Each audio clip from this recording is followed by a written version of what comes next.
Hey, welcome to the Wisconsin Drunken History Podcast. We are your hosts, Eric Sturgeon. And I'm Russell Sorry. This podcast is about all things Wisconsin, history, music, culture, and beer. Although we don't often use strong language, the content is not intended for young audiences, so listener discretion is advised. If you love the bluegrass music you hear in this intro, please check out Tailgates from Madison, Wisconsin by visiting their website, dang-its.com. Now on to the show.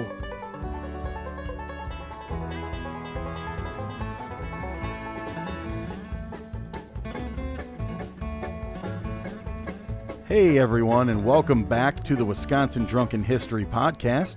We, as always, are your hosts, Eric Sturgeon. And I'm Russ Sorry. Today we are talking about the Wisconsin Dells legendary showman Tommy Bartlett and his amazing ski show. We have great Wisconsin music from a band called Good Grief. We have a beer review, another edition of How Many Locos You At, as well as a special interview with Black Husky Brewing. Before we begin, please remember to like, subscribe, rate, and review. We also want to update that we have been finally accepted into the Amazon podcast and then also the Pandora as well. So those were the last two that we were hanging on to. Also, remember to check out our merch at TeePublic. So if you really are digging this show and you really want to wear and represent, definitely go and grab some of our swag. Without further ado, here's our episode on Tommy Bartlett. So after 70 years and 68 seasons of operation, the Tommy Bartlett Thrill Show has officially called it quits due to the effects of COVID-19 and the entire operation relying on large crowds in the summer months. The 90-minute water ski extravaganza called Tommy Bartlett Thrill Show was a legend in the state of Wisconsin and was often the number one tourist attraction for years. To keep the legend of Tommy Bartlett alive, here's a little information about the man behind the legendary attraction. Born Thompson Tommy Bartlett in Milwaukee on July 11, 1914, he was a showman and entertainer from day one, and at age 13, Bartlett started off his career in the entertainment industry and became a broadcaster on the radio station WISN. After spending time in Milwaukee, he decided to start a career in Chicago radio, becoming an announcer for the CBS-owned radio show WBBM, and continued to operate there until the breakout of World War II. Bartlett signed up for the U.S. Army Air Corps and had a natural knack for flying. That he actually became a flight instructor during the war all the way up until 1945, where he returned to his career in Chicago radio at WBBM, where he had hosted popular shows called Meet Tommy Bartlett. The show was such a success that in 1947 he was able to host additional shows called Tommy Bartlett Show and a show he called Welcome Travelers. His success continued to grow during his tenure at WBBM and additional shows that he hosted directed at the target market of housewives called Meet the Missus, as well as the Missus Goes to Market, both becoming some of the most popular shows in the Chicago area and obtaining large sponsorships. In 1949, Tommy went to the Chicago Railroad Fair where he witnessed multiple water skiing shows. This sparked the idea, and he began to purchase supplies and surplus from these shows and decided he wanted to start his own show. This first show was originally known as the Tommy Bartlett Water Ski and Jumping Thrill Show, and in 1953 the show came to the Wisconsin Dells. Due to its great success in the area, the Chamber of Commerce asked if the show would remain in Maine, becoming the tourist mecca center in Wisconsin. Bartlett agreed, and the show we all know and love was held here permanently on Lake Delton. And Eric, do you remember when Lake Delton drained that one year? Yeah, and I remember we were up in the Dells, and there was I know it was a huge storm. I believe there was a tornado. We were in the wilderness, the presidential suite. Yeah, there, so. Yeah. They were like condos. Yeah, they were nice. Were really nice. And this was like right after they opened, and we were testing everything out. Remember, we had like a checklist. We had to like fill did the paint look good? Was the finish good? Was the counters and the drawers, did everything work? It was crazy. Yeah, it was a good time, man. Remember we watched Flight of the Conchords in there, just hanging out. That was a nuts storm, by the way. Yeah, it was. We were like on the top floor, and you could see like tornado clouds. You and I were walking outside back to our entrance at the wilderness when it like started. I remember that. And it went from like day to night instantly. And then we watched the news the next day, and they said Lake Delton, the dam drained, and like the water like all flowed out of it, which is nuts. But this is crazy. I remember that. But yeah, it was weird. It's just weird timing for us. Really? There was also additional traveling shows throughout the country and was even in the Far East in one of the USO shows for the troops, as well as an additional tour in Asia.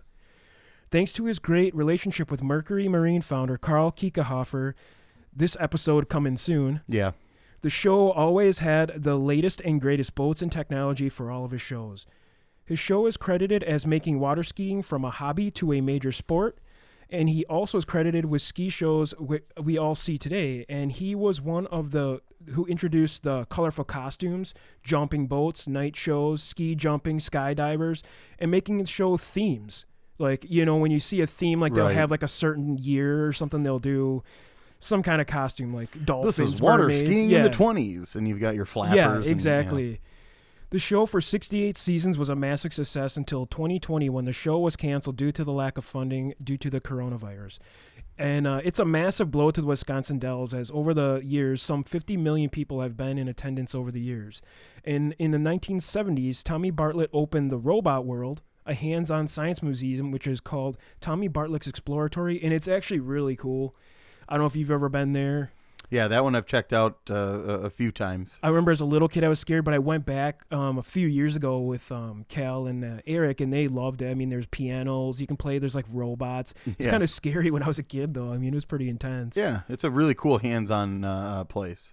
Definitely, and it features a sci-fi theme of robots, and probably for the 70s, some of the most amazing technology. And due to all the wealth that Bartlett accumulated, he was able to buy a module from the Mir space station, which he purchased from the Moscow Museum and is on display for passerbys right out in front of Robot World there. Awesome. Yeah, it's really cool. Bartlett, besides his thrill show, was also still heavily involved in broadcasting, as he was announcer for the Calgary Stampede from 1966 up until 1992. And a huge achievement being able to broadcast as an announcer at the 1988 Winter Olympics. In 1993, he was inducted into the Water Ski Hall of Fame, despite only water skiing once in his life on his 70th birthday in 1984. But due to his exposure and promotion of the sport of water skiing, it was a must. He was also elected into the Wisconsin Athletic Hall of Fame in 2003 posthumously. On September 6th of 1998, Bartlett died of kidney failure at the age of 84, but this Wisconsin tradition will live on forever in our hearts and be ingrained into the Wisconsin landscape. Yeah, it'll be crazy. You know, I assume they're going to take down the billboards and stuff. I mean, that's the staple. By the time you get to Madison and you're driving north, you see a bunch of them, and yeah. that's like the main attraction that they seem to advertise on the roadways. I was really lucky enough to at least go and see it once. You know, I was a little kid then, but I do remember it. It was really cool. They had skydivers. It was just a really neat experience, and I feel bad for all the future generations not being able to see this attraction in the Dells. Yeah, it's definitely going to change. I think the different attractions around there. I mean, I can't believe that, you know, from here moving forward, that's one of the ones we're going to lose, and who knows what else this pandemic is going to take down. I mean, those things, all of those attractions that are there on the main strip are, you know, they rely on the ability to have tourists and stuff in the warmer months, and we already have few of those in Wisconsin. And I just have a feeling, a gut feeling, and hopefully I'm wrong, that, you know, this may take down a few more. Yeah, and with all the water parks and stuff and everyone swimming, I mean, I'm sure it's been really rough on the Wisconsin Dells this year. All right, so we have another music segment today. The band that we are featuring is Good Grief. They are from Milwaukee, Wisconsin. They do the rock, the pop rock, some classic rock stuff. They have a great line of influences that they list on their website that includes everyone from Black Crowes to Aerosmith. I mean, some really, really heavy rock bands that are great popular music. And the song that we're featuring today is called Are You Living? You can find them on Spotify, YouTube, go to their Facebook page, and also their website as well. So without further ado, this is Good Grief, Are You Living?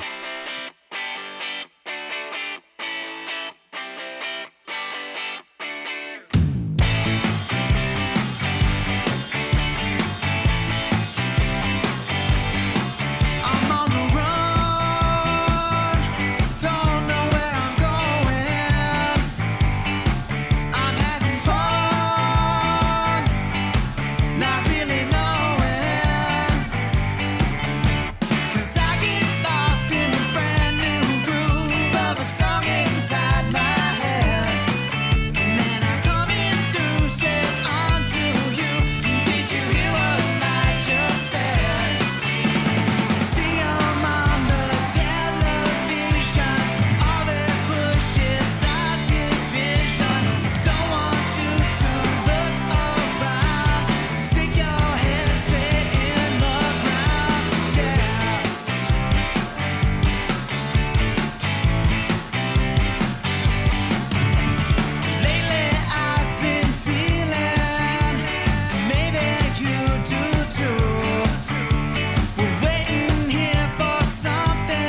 All right, again, that was Good Grief from Milwaukee, Wisconsin. That song was Are You Livin'? Go check them out. They are absolutely phenomenal. And if you liked that song, you're going to love the rest of what you hear. So without further ado, we have another beer review. This one's tasty as hell. Yeah, so today we got the Space Time from Good City Brewing here in Milwaukee. It is a hazy IPA with Galaxy hops, coming in at 5.4% alcohol by volume. This IPA is one that you can kind of drink throughout the day. It doesn't have that high ABV, 6.8 plus. Yeah. It's pretty tasty. It reminds me a lot of Fantasy Factory. Yeah. Like the Galaxy hop is coming through a lot, that unique flavor from it. And it's not harsh, which is awesome. I mean, it's got a really, really, really good, even mouthfeel, and it doesn't have any real, like, crazy, destructive flavors that just wreck your mouth. Yeah, and I'm really into the hazy IPAs. They've kind of been my go-to lately. So this is they've been good huge one. and popular too. I know, I love it. And actually on the can it says "Seek the Good," and this one is one you have to go out and seek. It's delicious. You're getting a little hint of fruitiness, almost like a little fruity pebbly from the Galaxy hop, which is like a super unique hop. Yeah. And we were talking to some other people about that. It's like a really, restricted strain. Only certain people can get it. So it's really cool that a small brewery like Good City can get it, Well, and I was going to say, too, Good City has been absolutely crushing it out of the park, too. I haven't had a single beer from them that I wouldn't drink again. They're all ones that I would go out and grab a 6-pack of to enjoy. They're actually just great beers, good flavors. None of them are like over the top, crazy flavorful, but they're like perfect beers. Yeah, it's really cool. Like this one is really juicy, and you're getting like some fruit hints, but on the back palate, I'm getting like fruity pebbles. Like I'm not even joking. Like it's really tasty. Yeah, this one is, like I said, one of those ones that's just a classic good hazy IPA. I wouldn't.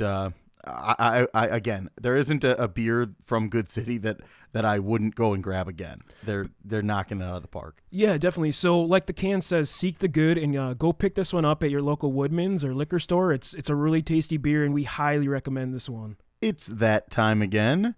How many locos you at?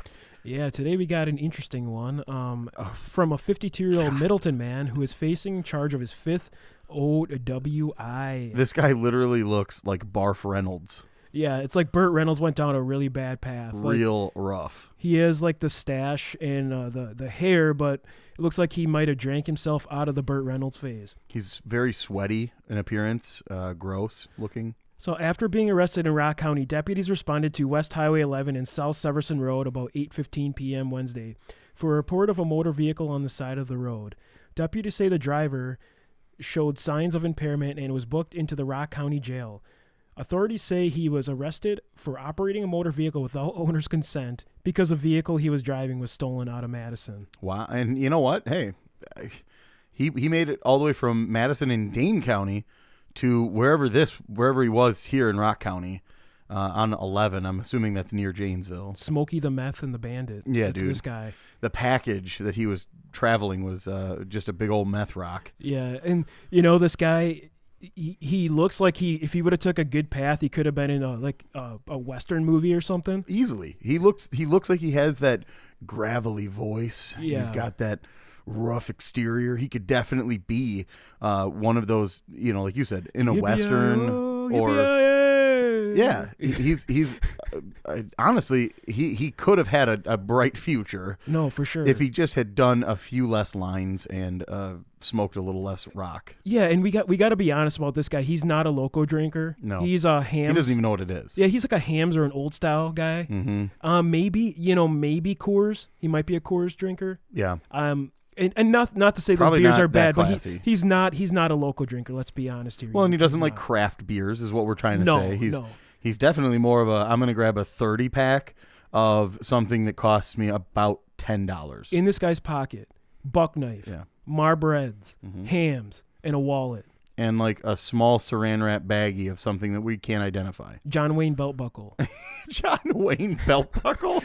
Like, is it a belt buckle with John Wayne on it, or is it a belt buckle like John Wayne wears? No, it's a belt buckle with John Wayne on it. Okay. Oh, God. That says the Duke underneath it. So exactly, but it's from like State Fair. So Yeah, Duke yeah. is spelled Dooke. Dookie. The old Dookie. The Dookie. The D. Yeah, exactly. So, okay, we got to put some of these evidence together. He's a 52-year-old man. Yeah. Stole a car. Stole a car. We don't have the breathalyzer. Rock he's County. but he's on the side of the road. So we know this guy is a veteran on the side of the road. Like, he's up there. But he didn't get the vehicle working. Yeah. So he's not mechanically inclined. Yeah. Or he is so wasted that all of that went out the window. So with this evidence that we do have, so the vehicle probably went out. I'm saying, like, so maybe he wasn't as drunk then, because the vehicle's on the side of the road. He wasn't like swerving or going too crazy. I wish we knew the vehicle and a little bit about its mechanical abilities, and if it was like in good working condition. Did it run out of gas? I really wish I knew just a little bit more, because I feel like that could really change the scenario. But with what we have in front of us, with the evidence presented, I believe we're looking at maybe a 6 loco, so about a can and a half. Yeah, I was thinking 2 cans, probably an 8 loco. Yeah. So 6 and 8. Yeah, between 6 and 8. Yeah, I think we'll go with that. That sounds pretty reasonable, actually. Yeah. So yeah. Again, with what we have in front of us, let's just go ahead and play a scenario here for a second. If the vehicle is in great physical working condition and he's just on the side of the road, 100%. He's into a third can. He is knocking on the door of like 12 to maybe even 16, depending on what evidence we had. More. If we were to play the scenario out and he crashed the vehicle, into like a guardrail or something, whatever. But with what we have, I believe we're right. Between 6 and 8 loco. Yeah, and to be honest, I can play this scenario in my head. I'm sure the guy has a rusty truck, probably a Chevy that's just rusted out, methed out. I thought you were going to say something else. No, a rusty trombone. Yeah. So he has a rusty truck. Yeah, and it doesn't start. Let's say he leaves the bar, it doesn't start, so he takes a car, tries to go home with it. Yeah, his truck is the one that's the key is snapped off in the ignition. There's no looking for a key when you get in this damn thing. He just turns the thing. It's good to go. It's an 85 Ford, let's just say. Yeah. But absolutely, I love what you painted for us. He definitely was leaving some biker bar. Yeah. His truck was gone, just dead. Battery's gone. Somebody hit it, and it was the last thing it could, do. And this truck was just gone. And then he looked over and he saw this Nissan, and he was like, all right, I guess I'll just steal this idiot's Nissan. And it's a convertible probably. And he just hopped in. But, it wasn't a smooth hop. He probably stumbled in, bashed his mustache on the console. It's a lethal stash, too. It probably ripped the whole console off when he hit it. So it definitely left a mark on the... And we don't know if that's because it has, cigarette ash in it or whatever. But that's going to conclude our how many local this U.S. article, segment. It was a decent one for sure. So bang the gavel. This guy's 6 to 8. All right, today we're here with Tim from Black Husky Brewing Company. Tim, how are you doing? Living a dream. Awesome. I love that answer. Yeah, brewing beer, right? Yep, drinking beer too. Good. Great. So we got the first question we got. Can you give us a little history about Black Husky? Sure. We started the brewery in a small town in northern Wisconsin called Pembine. It's about an hour and a half north of Green Bay, and we had a small sled dog kennel that our son had started, and that's where the name Black Husky comes from, because we had 23 dogs, and started the brewery in a little log cabin out in the woods that I had built, and that's how we got started. Pretty early on, we found that the people that really wanted our beer were people in Milwaukee. And so I would drive down once a week and make deliveries in our little Black Husky van. And we did that. We started in 2010, and then we relocated to the River West neighborhood in August of 16. And now we've still got a relatively small brewery and a nice little tap room. And it's been a pretty successful move for us. Really liked the neighborhood, really liked the people. Very nice community.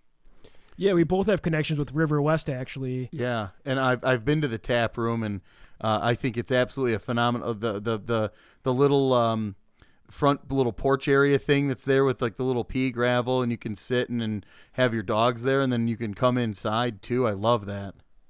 Yeah.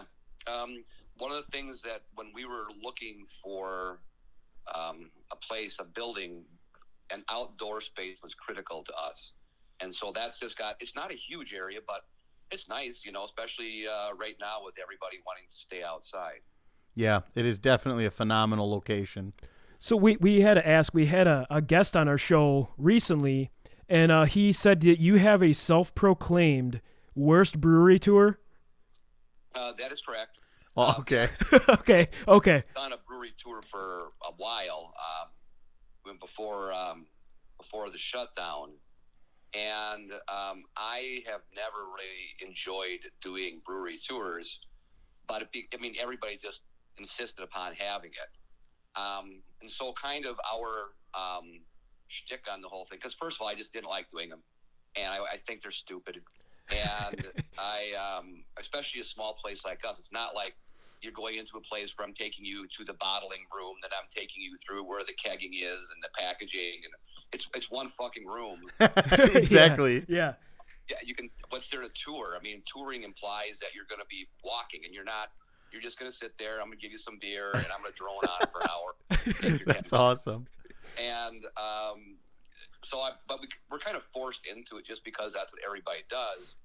So I was going to do it my way, and I got an idea because, and what the shtick is that we do there is that we started this because Lakefront pulls up their truck right in front of our building all the time, and it says Milwaukee's best brewery tour. And so we actually, and we're really tight with those guys at Lakefront. Top to bottom, we know a lot of people there. So it's all in good fun. And I just say those guys are just straight up assholes in the tour. But we just have a really good time with it. Obviously, they've got a fantastic tour. Jim and Russ are the two brothers that started Lakefront, are two very different people. And personality-wise, Russ is very analytical and quiet. Jim is one of the warmest, nicest people you ever meet. And so he's the one that got the tours going. And it was just a way for us to kind of play off of what they were doing. That's funny. I like that. I really do. Yeah, so we were going to ask, does Black Husky have any new exciting beers coming out that we need to keep an eye out for? No, I know. Things with COVID have been so weird. Just the classics, right? Stick to it. No. We got some new stuff coming out. I'm a little fed up with just, what's new all the time. So, we like to have our classics, like you say, and the same stuff that we do. But, we all like to have new stuff. It's just that the rotation nation thing that we have going on now kind of gets exhausting, and it's not a rabbit hole I really want to go down, because then you have the tail wagging the dog pretty soon. But I think right now probably the one that we're enjoying the most, besides we started doing some more gozas and stuff, which I don't think a lot of people know about. But we were able to acquire some experimental hops, and we're starting on the third in a series of 7. We're releasing that this next week, and it's called the Hop Breeding Company. So it's an HBC, and then the number of the experimental hops. So we've done HBC 344, HBC 586. And we're going to be releasing HBC 472 this following week. And what I do is I use the same basic recipe that I use for all my pale ales. So like Bane and Dogfather, original pale ale, they are identical in recipe except that they're all single hopped. Original is Simcoe, Bane is Citra, Dogfather is Mosaic. And then all these other experimental hops, it's just that one hop with that same malt bill and so on. And what that really does is it allows for people to identify the hop flavor and how much it can contribute to a beer. So, I mean, you can sit down and you can have each of those beers. You could do four of those beers, and they're dramatically different in taste just because of the flavor that the hop brings to it. Yeah, I know. Me and Eric have done some home brewing, and we did the same thing where we used a standard pale ale recipe, and we'd only do a single hop, single malt, or a smash, I think they call it. And just to get that flavor through, to kind of get a little bit of flavor to know how to build that next beer you're gonna make. Yeah, and that's when I started brewing as a home brewer.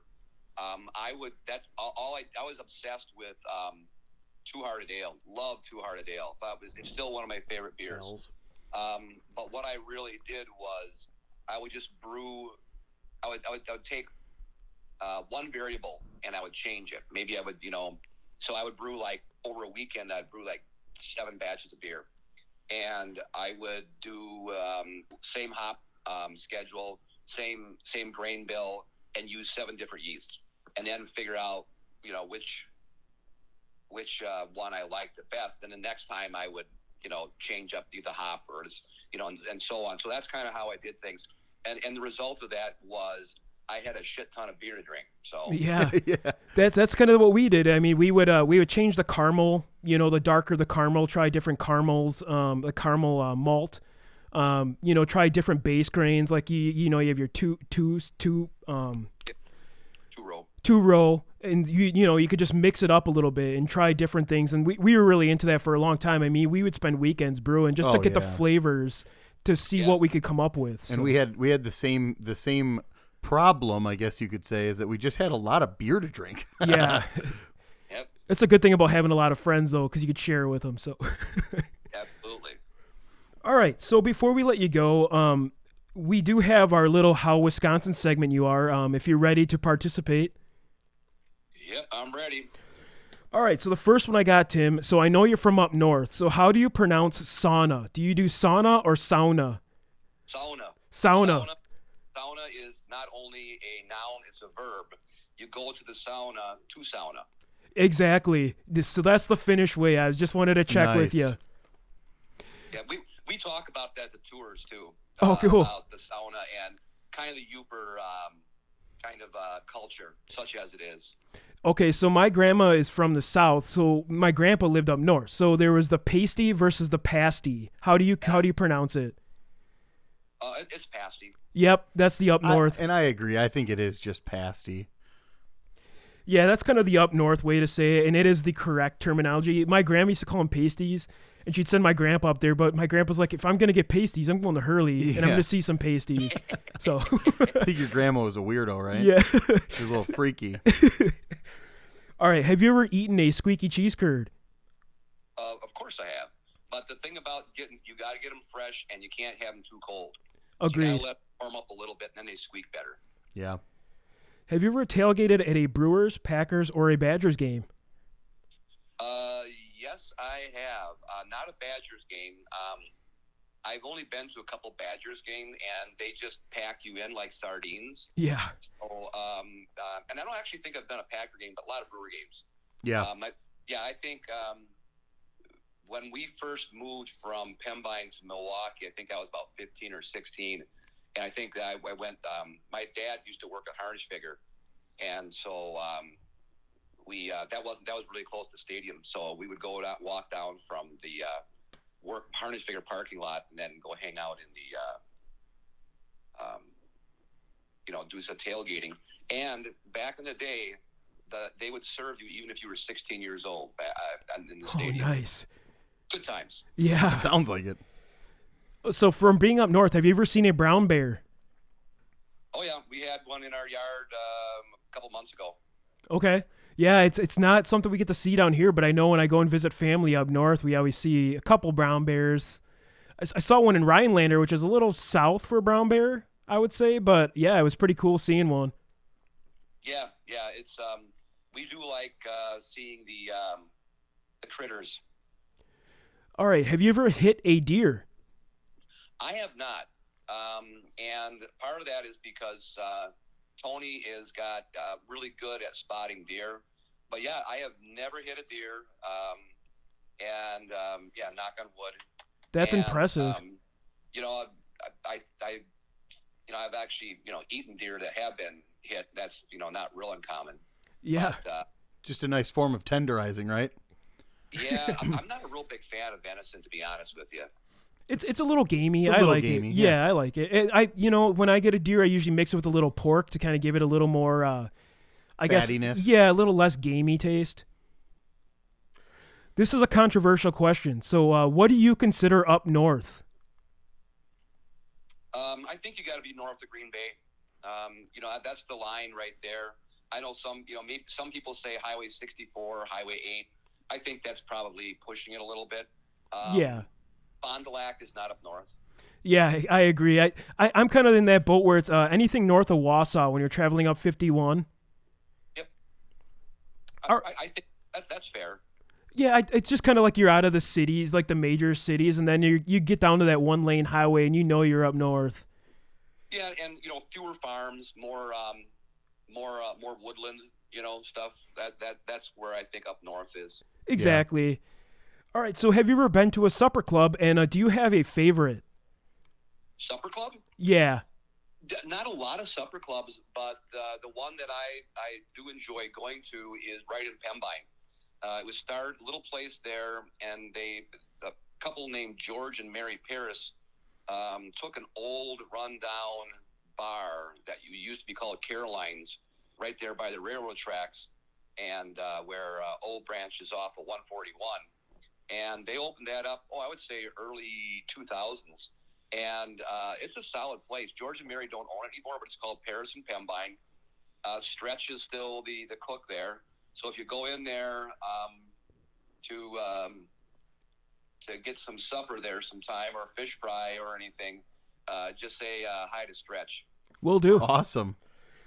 All right, so beer brats. Is there a Black Husky beer you recommend we need to try? Well, first of all, this is something that I feel very strongly about, is you don't boil brats. You put them on you should have a Weber grill, indirect heat, use lump coal, not briquettes, and you got to keep on turning it. Once they're done, if you want to put it in some beer to keep it warm, that's acceptable. But to boil your brats first is totally unacceptable. I agree. It's a sacrilege. As what beer goes best with brats of ours, I'm going to say Spruce. I think Spruce is a really good beer. It's got a lot of flavor. When you have that brat that can be kind of greasy, it'll cut through the flavor. It'll cleanse your palate as well. So then the next time you have a bite of that brat, you get the full flavor like it was the first bite. Oh, nice. I like that. I like your take. So have you? If I was going to pick what would be the best beer to have with a brat, it would probably be Hams. Hams. Okay. We are big fans of the Hams. We usually have 3 or 4 30-packs in the walk-in at the brewery. So, in fact, I'll tell you a quick story is that a lot of times at the tour, I used to shotgun Hams with people. And we had this was before we were shut down, and it was a Saturday night, and this younger couple kept on kind of, looking at me when I was working behind the bar. And finally, she called me over and I said, yeah, how you doing? She said, well, we just wanted to tell you that we moved to the area recently. And one of the big factors why we moved here is because when we were looking around, you took us in back and gave us a kind of a custom tour and shotgun to Hams with us. That's cool. Making the world a better place, one shotgun Hams at a time. It definitely, once this all has kind of subsided, we should definitely get together and shotgun a Hams and see the facility and sort of take that tour, if you will. Yeah. I might start doing tours here, but I don't know. I've got enough stuff going on right now that I don't really. I want to add something in that I really don't like doing. The thing is that I will a lot of times I will yodel for people though too. So. Oh, can you do a quick yodel for us? Because I have been trying and we got to hear it. I'll see if I can. I'm kind of hoarse this morning. Okay. But I'll see what I can do.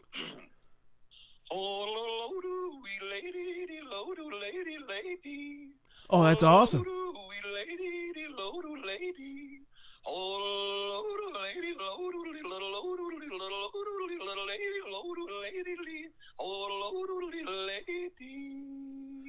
Ooh, That was awesome. That was phenomenal. That was professional. That was pretty fucking rough, man. It sounded good. Maybe by your standards, but we've got a little lower standards, I think. I'm just terrible at it. I've been trying for years and I suck. So, have you ever had a true muddled old fashioned, and do you prefer sweet or sour? I have had a muddled old fashioned, and I actually prefer the shitty kind you make with a mix, just because it seems to be more traditional. Yeah. And I like it sweet and also bourbon. Yeah, I like both. Yeah, definitely. I mean, the original recipe, like we said, was originally whiskey. Bourbon whiskey was the original. That was how they were old-fashioned. Introduced, I think. Yes, exactly. Then it became the brandy old fashioned, like towards the Wisconsin side of things. I did not know that. So, Tim, before we let you go, we got one more for you. Besides Black Husky, is there a brewery tour or a brewery or small brew pub you recommend our audience go and check out? Well, absolutely. I'm just trying to think. I know everybody's been there, probably. You know, Lakefront would be my first one, just because they're just such solid fuckers. I like those guys. But I mean, everybody's already been to that one.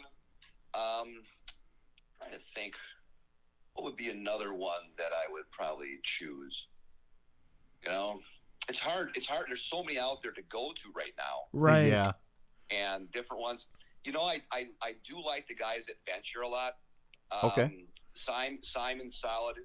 I've known Simon for a long time. Back, you guys know Simon, right? Pink Glasses Simon. Yeah. Yep.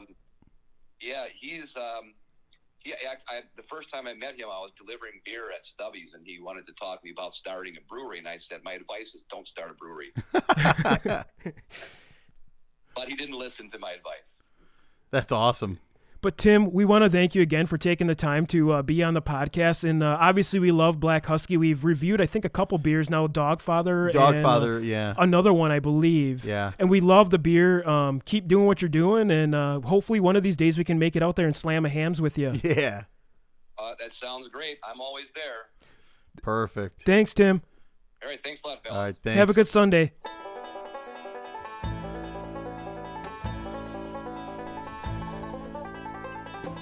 All right, that concludes this episode of Wisconsin Drunken History Podcast. If you enjoyed this vulgar display of Wisconsin, please like and subscribe on whatever streaming platform you prefer. And remember to hit the bell on YouTube to be notified when we release new content.